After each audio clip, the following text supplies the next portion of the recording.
जय महेश मुख चंद्र चकोरी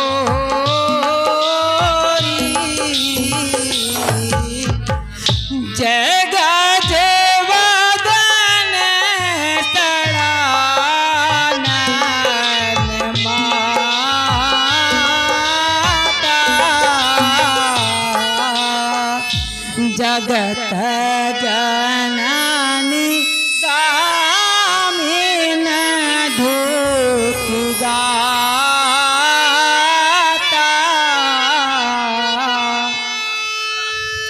जय जय जगदम्बा जग जननी गजवदन सड़ानन की माता हे शिवा भवानी कल्याणी हे सर्व मंगला वरदाता तुम शिव मुख चंद्र चकोरी हो अर्धांगिनी हो विश्वेश्वर की अंतर्यामिनी से प्रकट हुई उस भांति बात रे अंतर को हे जग जननी स्वीकारिए करमाला यह आज रखियो माता समय पर ईश्वर माला की लाज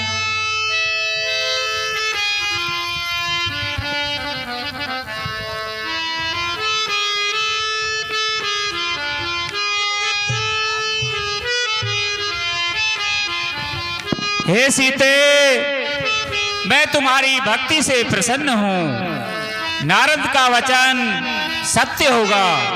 जाओ, तुम्हारी मनोकामना पूर्ण होगी।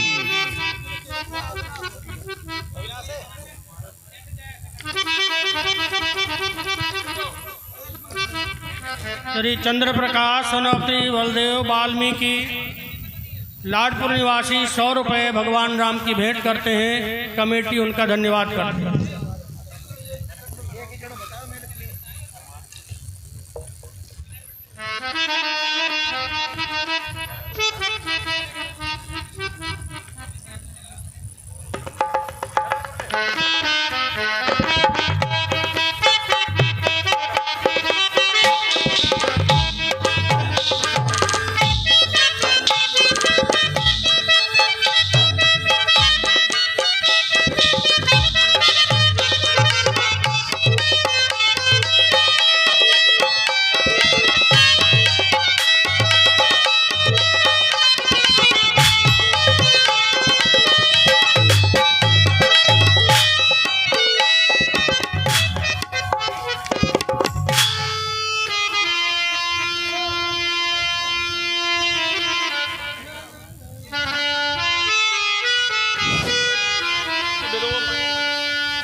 हे राजन, द्वार पर विश्वामित्र जी पधारे हैं। उन्हें आदर के साथ ले आओ। ठीक है महाराज।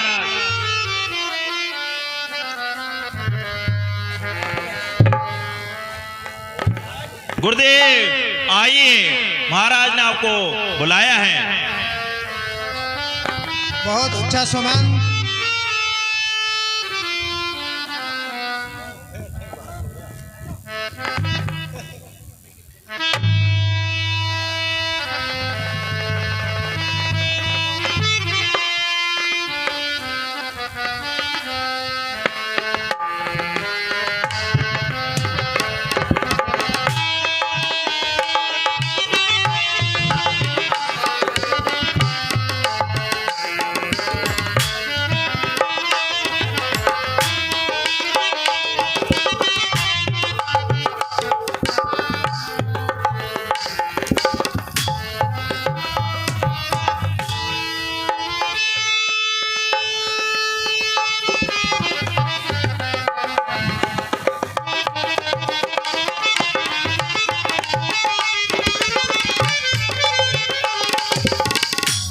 सुमन,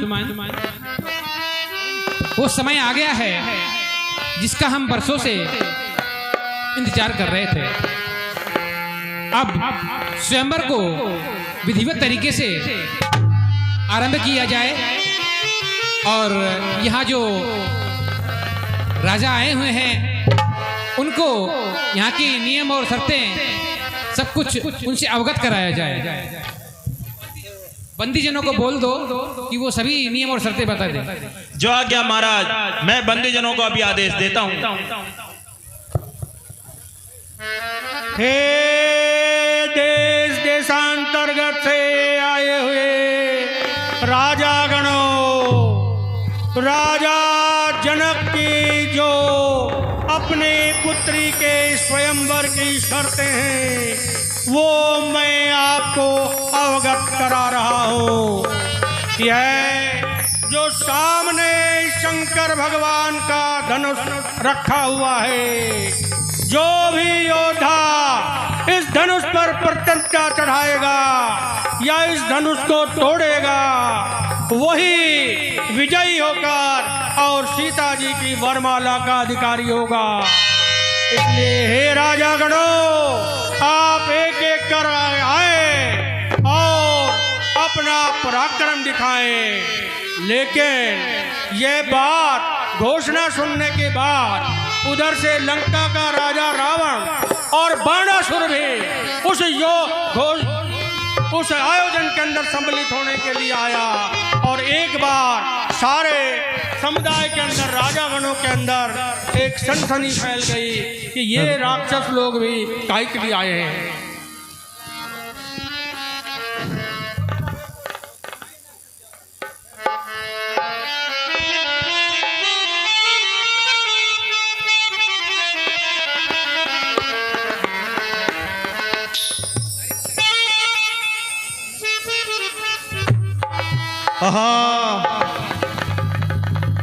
लंकेश जय शंकर की।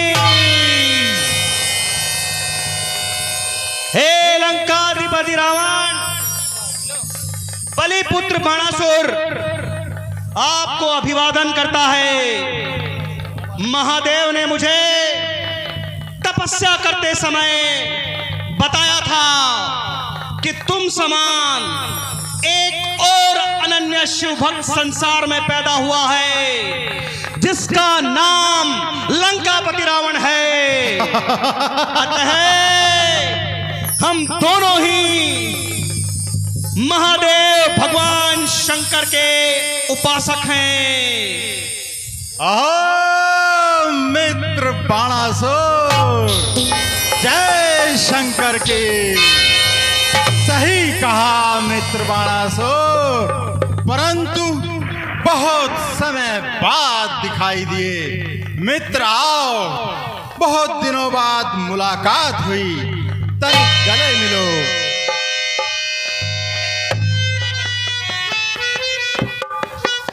हे लंकेश, आज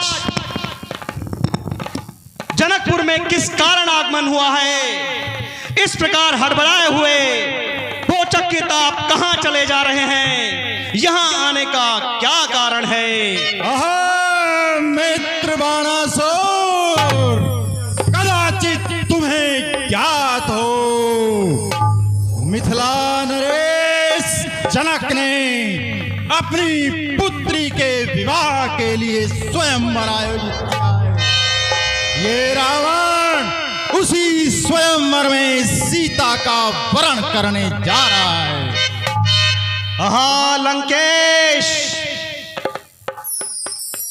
क्या आपको मिथिलापुर के राजा जनक द्वारा की गई प्रतिज्ञा के विषय में कोई जानकारी है?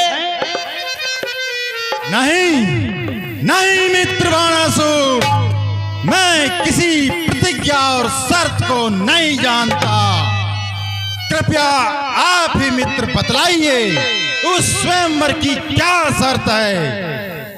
हे लंकेश, जनकपुर के राजा मिथिलापुर के राजा जनक ने अपनी पुत्री सीता के विवाह के लिए एक आवश्यक प्रतिज्ञा की है, जिसके अनुसार भगवान शंकर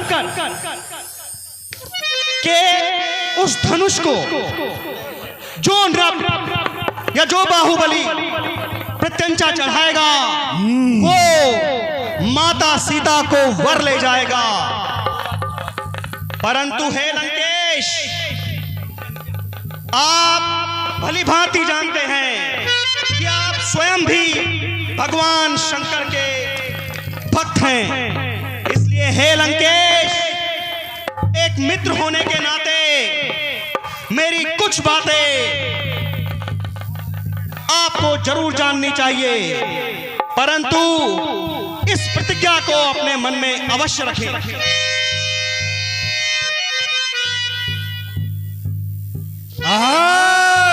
त्रिबाणासुर, क्या जनक ने महादेव के पवित्र महाधनुष को स्वयंवर में सर्प के रूप में रखा है? रावण के होते हुए किसी अन्य व्यक्ति की क्या मजाल जो महादेव के पवित्र धनुष को अपने हाथों से छूकर अपवित्र कर सके।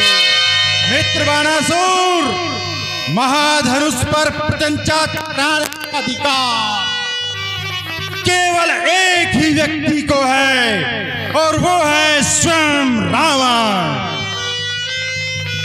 मैं क्षण भर में जाकर के उस महाधनुष की प्रत्यंचा चढ़ाऊंगा और सीता का वरण करूंगा।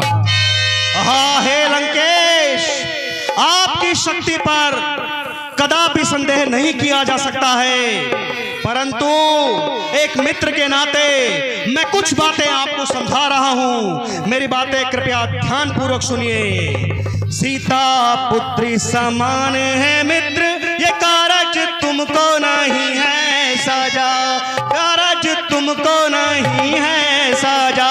है जब आराध्य शिव जी तुम्हारे, है जब आराध्य शिव जी तुम्हारे, प्रत्यंचा तुम्हारे हाथ न छाजा, प्रत्यंचा तुम्हारे हाथ न छाजा। करि प्रणाम चाल दो लंकेश्वर, करि प्रणाम चल दो लंकेश्वर, इसमें भला तुम्हारा राजा। ना मानोगे सलाह जो मेरी, थोड़े अनर्थ है होने वाला। ना मानोगे सलाह जो मेरी, थोड़े अनर्थ है होने वाला। बाणासुर धर्म और नीति की बातें कायर करते हैं। जो सच्चे वीर और योद्धा होते हैं वो किसी भी प्रकार की चुनौती को स्वीकार कर प्राणपण से उसको पूरा करने में लग जाते हैं। मित्र है इसलिए कह रहा हूं, ये कायर और डरपोक की भांति मुझे मेरे उद्देश्य से पथभ्रष्ट करने का प्रयास मत कर। ये धर्म और नीति की बातें केवल तू जैसे कायरों के लिए है। हे मित्र, मित्र के नाते सही एवं समयोचित सलाह देना एक मित्र का कर्तव्य होता है, जो मैंने पूर्ण किया। परंतु तुम अपने अभिमानवश, अपने मदवश, अपने घमंडवश अपनी गुरु परंपरा को तोड़ने जा रहे हो। तो अंत में मैं कुछ बातें अवश्य आपसे कहना चाहूंगा। कर ले लाख जतन लंकापति, तुझसे ना धनवा हिलने वाला, तुझसे ना धनवा हिलने वाला। कर ले लाख जतन लंकापति, तुझसे ना धनवा हिलने वाला। तू अपमानित होगा यहाँ पर, तुझ पर कालिक पुतने वाला, तुझ पर कालिक पुतने वाला। बकवास बंद कर। क्या तुझको ज्ञात नहीं, मैं काल जीत मत वाला हूं, जिसके काटे का मंत्र नहीं, ऐसा रंग विष वाला हूं। देख मेरी इन विशाल भुजाओं ने कैलाश पहाड़ उठाया है। यमेंद्र कुबेर वरुण मंडल इन बाणों से भर रहा है। यह धराधाम पाताल लोक मेरे पिनाक ने जीते हैं। वैसे मेरे शेर और बकरी जल एक घाट पर पीते हैं। श्री सूर्य देव संकेतों से पूरब से पश्चिम जाता है। इच्छा पर मेरे पवन देव ठंडाता है, गर्माता है। मुझ जैसे सूरवीर त्रिलोक विजयी के पराक्रम से बाणासुर तू परिचित नहीं है। मैं जाऊंगा और क्षण भर में उस धनुष को उठा करके उसकी प्रशंसा चढ़ाऊंगा। हे लंकेश, मित्र के नाते सही सलाह देना मेरा कर्तव्य समझता था, इसलिए तुझे समझाया कि उस धनुष को प्रणाम करके लौट जा। मैं चाहता था कि मेरे मित्र की मान और प्रतिष्ठा पर किसी प्रकार का संशय ना लगे, लेकिन तू इतना मदांध है, इतना घमंडी है, तो मित्र आप संपूर्ण नीति विशारद हो, आपको जैसा उचित लगे वैसा करिए। अच्छा लंकेश, मैं चलता हूं। लंकेश, जय शंकर की, जय शंकर की।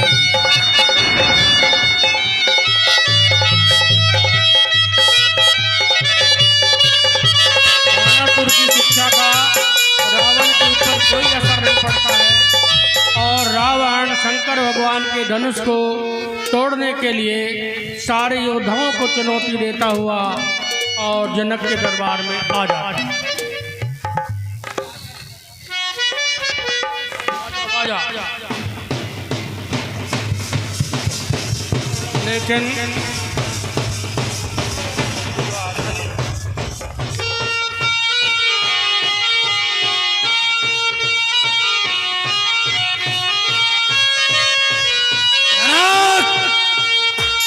तेरा इतना साहस, पुत्री के विवाह का स्वयंवर आयोजित किया और त्रिलोक विजयी रावण को निमंत्रण नहीं दिया। ए देश देशांतर के राजाओं, तुम्हारी इतनी हिम्मत रावण के होते हुए यहाँ जमावड़ा किया। इस महाधनुष पर प्रत्यंचा चढ़ाने का पहला और अंतिम अधिकार सिर्फ एक ही व्यक्ति को है और वो है स्वयं रावण। अभी क्षण भर में ही भोलेनाथ के पवित्र महाधनुष को उठा करके क्षण भर में इसकी प्रत्यंचा चढ़ा देता हूं। लंकेश, मेरी बात को ध्यान पूर्वक सुनो। तुम्हारी बहन, मौसेरी बहन कुंभीनसी को मैदानों लिए जा रहा है। भ्राता कुंभकर्ण गहरी नींद में सो रहा है। मेघनाथ निकुंभलाकार में भक्ति कर रहा है और विभीषण भक्ति भाव में डूबा हुआ है। मैदानों, तुम्हारी इतनी हिम्मत ऋषि पुलस्त की वंश परंपरा की मान और मर्यादा को ठेस पहुंचाने का दुस्साहस। पुत्री कुंभीनसी, आहा, इधर विदेहराज पुत्री सीता। अफसोस, बड़ी विडंबना है। यदि विलंब करता हूं तो कुल की मर्यादा और उसकी प्रतिष्ठा को ठेस पहुंचती है। और यदि स्वयंवर बीच में ही छोड़कर जाता हूं तो जनक नंदिनी को वरण करने लिए दिए गए मेरे वचन का क्या होगा? आहा आहा, बड़ा ही उलझन है, बड़ा द्वंद। महादेव, कदाचित आप भी नहीं चाहते कि आपका ये अनन्य भक्त अपने किसी मनोरथ में सफल हो सके। निश्चय ही सारे देवताओं का षड्यंत्र है ये। परंतु हे जनक, सुन ले, ये देश देशांतर के राजा सुन ले। महादेव की सौगंध, मैं जा रहा हूं अपने कुल की मान मर्यादा की रक्षा के लिए, परंतु प्रतिज्ञा करता हूं कि एक न एक दिन सीता को लंका अवश्य ले जाऊंगा। सीता को लंका अवश्य ले जाऊंगा। सीता को लंका अवश्य ले जाऊंगा। महाविपत्ति सज्जनों, लीला बहुत बाकी है और देखने योग्य स्वयंवर है। महत्वपूर्ण लीला बाकी है। आप लोग अपने स्थान पर विराज दिए। हे राजा गणों, भयंकर विपत्ति का अवसर टल गया। अब एक एक राजा अपनी अपनी शक्ति का प्रदर्शन करे और शंकर भगवान को उठाने का प्रयास करे। एक आइए, एक एक करके आइए महाराज।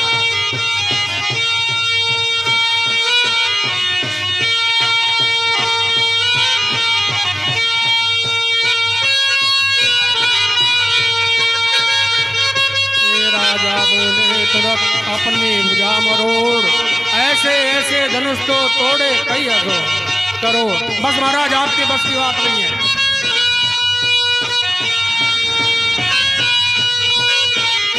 हे महाराज, आपके बस की बात भी नहीं है। हे जूनागढ़ नरेश, आप भी अपनी शक्ति का प्रदर्शन करिए। इसकी जड़ तो पाताल में चली गई है। जूनागढ़ नरेश बोले अपनी भुजा मरोड़, ऐसे ऐसे धनुष तो तोड़े कई करोड़। हाँ महाराज, जरा लगाइए, बल लगाइए। ओहो हो, इनको तो भाई उठाना पड़ेगा। जरा पानी वानी पिला दो महाराज, आपके बस की बात भी नहीं है।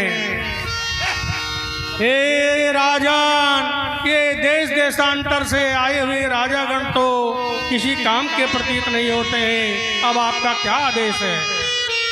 बस करो, इस परिहास को अब बंद करो। द्वीप द्वीप के भूपति ना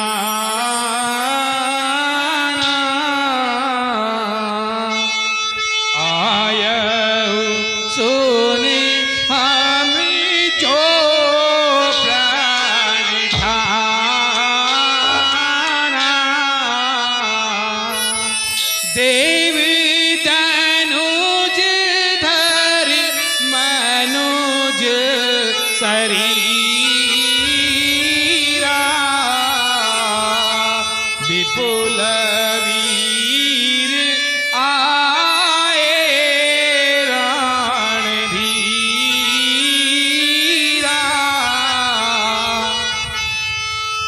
मैं जानता हूं कि मेरा प्रण सुनकर आज इस स्वयंवर में बड़े बड़े वीर और योद्धा यहाँ पर आए हैं, और मैं इस बात से भी पूरी तरह से विदित हूं कि इन राजाओं में देव, असुर, किन्नर, न जाने कितनी बड़ी बड़ी हस्तियां सब मानव का रूप धारण कर यहाँ मेरी पुत्री सीता से विवाह करने की इच्छा लेकर आए हैं। परंतु अफसोस, भारी अफसोस, इन योद्धाओं में ये देवता और असुर भी इस धनुष की प्रत्यंचा चढ़ाना तो दूर, अरे प्रत्यंचा चढ़ाना तो दूर, इसे हिला तक नहीं पाए। अफसोस है मुझे इस बात का। हाय अफसोस, हाय अफसोस, दुनिया में कोई बसर अब बहादुर नजर मुझको आता नहीं।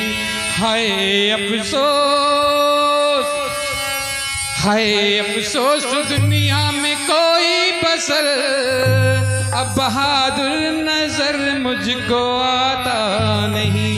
होता मालूम, अरे होता मालूम पहले से मुझको अगर, तो स्वयंवर कभी भी रचाता नहीं।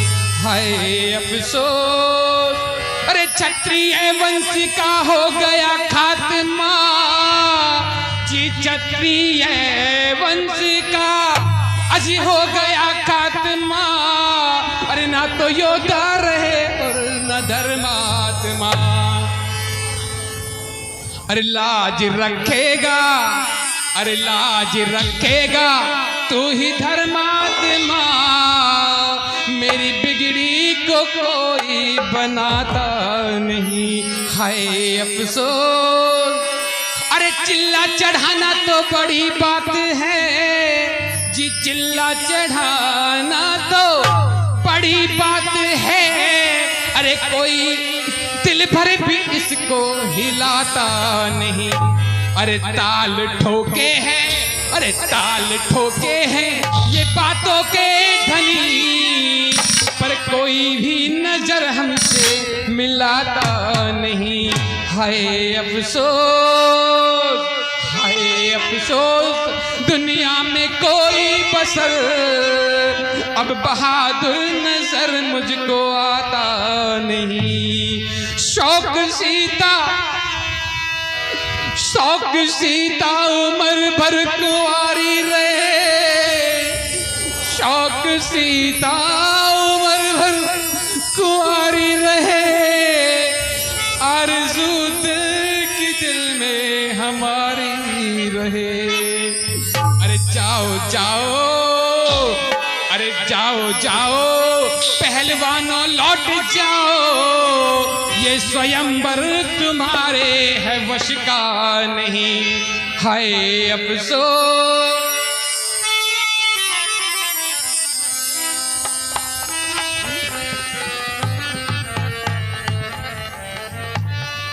पहले ख्याल होता ऐसा तो ये बेबसी नहीं होती।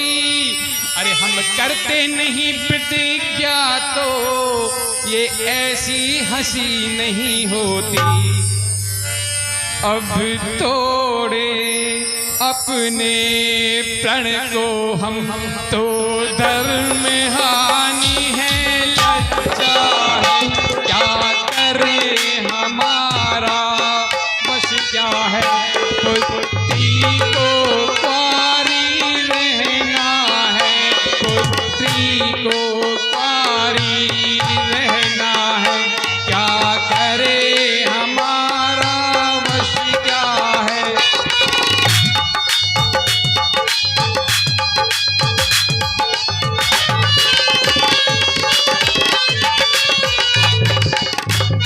लौट जाओ सभी प्रस्थान करो, दिया दुख हमें अब दाता ने।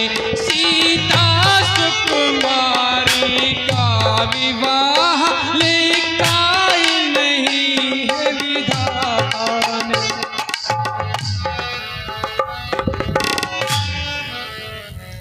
हे दीप दीप के राजागण, अरे हम किसे कहे बलशाली हैं, हम किसे कहे बलशाली हैं। हमको तो ये विश्वास हुआ पृथ्वी वीरों से खाली है, हमको तो ये विश्वास हुआ पृथ्वी वीरों से खाली है। सुने सभापति सभासद शूरवीर सरदार, सच्चे योद्धा सच्चे छात्री अपमान नहीं सह सकते हैं। जिनको सुनने की ताब नहीं, वह चुप कैसे रह सकते हैं। रघुवंशी वीरों के होते ऐसे भी कोई कहता है, जैसा अफसोस भरा भाषण मिथिला के महाराज का है। रघुवीर राम जी के होते अनुचित वाणी के डाली है, यह शब्द वज्र से चुभते हैं, पृथ्वी वीरों से खाली है।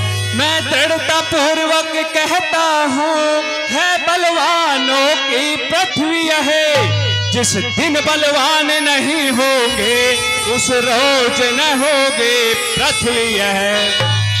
मेरा स्वभाव ही ऐसा है, अपमान ने मुझे गवारा है कृपा गुरु के चरणों के बल और प्रताप तुम्हारा है। अभिमान त्याग कर कहता हूँ, आदेश तुम्हारा पाऊं मैं, फिर धनवे की क्या है विषाद, सारा ब्रह्मांड उठाऊं मैं। फिर कच्चे खड़े समानों से दम भर में तोड़ फोड़ डालूं, फिर गाजर मूली की नाई चुटकी में तोड़ ताड़ डालूं। फल को जल जल को फल कर दूं, लाऊं तार कर तारों को, पृथ्वी की तरह पीस डालूं सुरमे को और पहाड़ों को। फिर धनुष पुराना घिसा पिटा, तिन कैसा किस गिनती में है, सैकड़ों कोस तक ले दौड़ूं, इतना बल तो उंगली में है। हे तात लक्ष्मण, आप धैर्य धारण करें। आपके बड़े भाई श्री राम जी के होते हुए यह शब्द आपको शोभा नहीं देते हैं, आप विश्राम करें। श्री राम जी को मैं इसी तरह का आदेश देता हूँ। उठो राम भंजन भवचा आपा, बेटहूँ तात जनक परिता आपा। हे राम जी, आप उठिए और उस धनुष की प्रत्यंचा को चढ़ाइए, जिससे महाराज जनक की शंका का निवारण हो सके। हे प्रभु, आप यह कार्य सिद्ध कीजिए। जो आज्ञा गुरुदेव, आज्ञा पाकर आपकी जाता हूँ गुरुदेव। आशीर्वाद से आपके पूर्ण होए सब काज। गुरुदेव के चरणों में राम का प्रणाम स्वीकार हो। आयुष्मान भाव, यशस्वी भाव।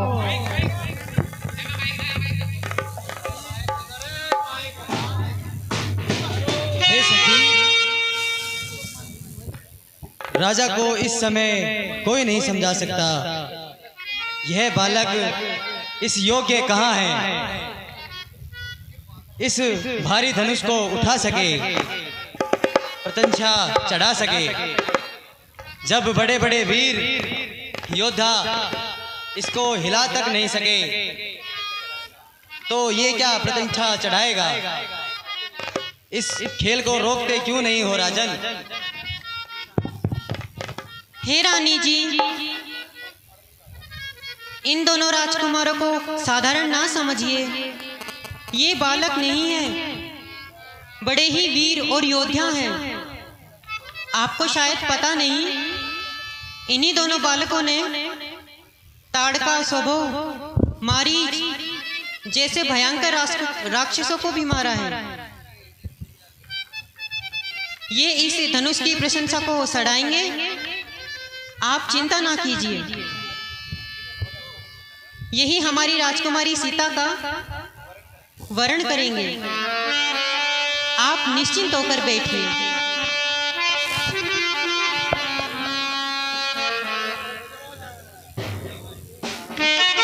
भगवान राम गुरुदेव विश्वामित्र की आज्ञा से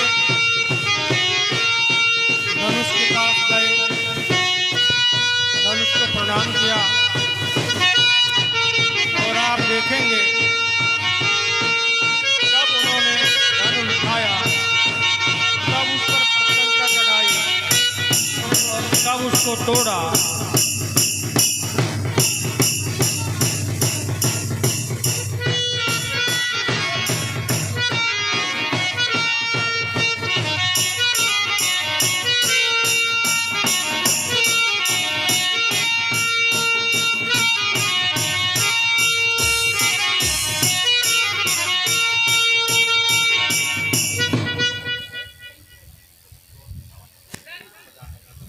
लक्ष्मण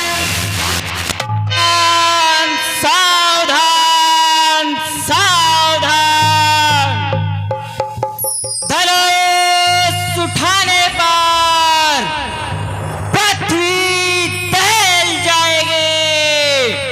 लक्ष्मण सावधान सावधान सावधान।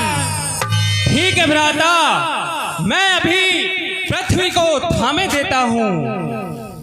सिंह गुफाओं में, दिग्गजों दिशाओं में, घन में नीर, धरो धरो धरणी धीर, कर्मठ वरुण गिरी समीर।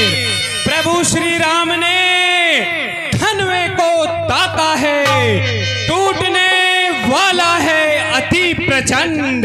हाँ, हर को दंड खंड हो, संभल संभल सजग हो जाना, छूटे न ठिकाना, डोले न जमाना, रहे ध्यान यह लक्ष्मण का ऐलान।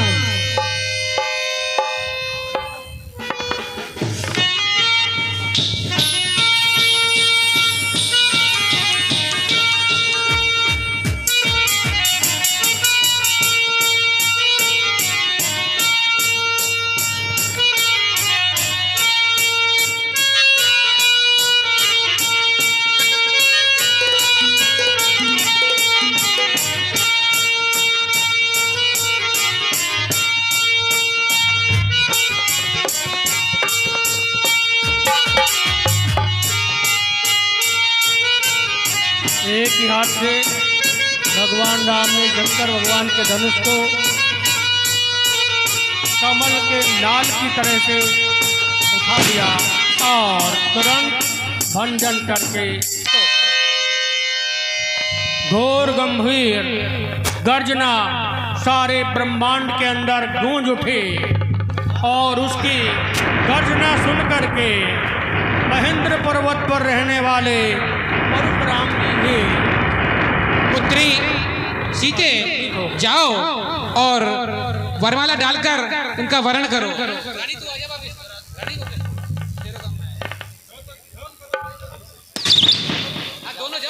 सीता जी ने तुरंत भगवान राम के गले में वरमाला डाल दी और उधर धनुष की घोर गर्जना सुनकर के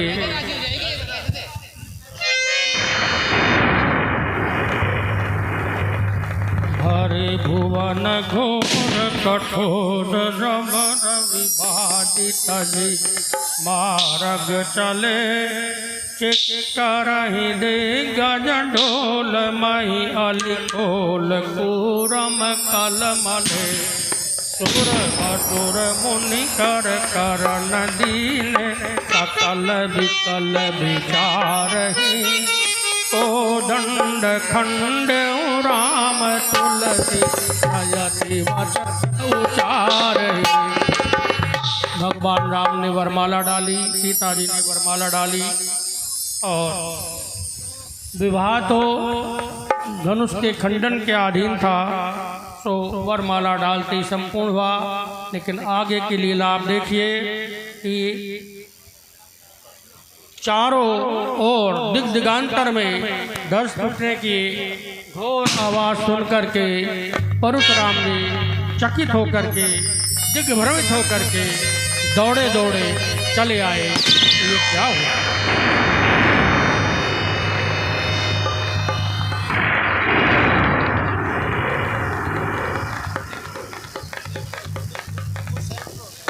बड़ा सुंदर अभिनय है परशुराम जी का, बड़ा विकट रूप है, भयंकर वेश है, हाथ में धनुष है, फरसा है और ब्राह्मणोचित का अभिनय है। लेकिन वो इस बात को देख करके बड़े अचंभित हैं और आकर के अपना रोष प्रकट करते हैं।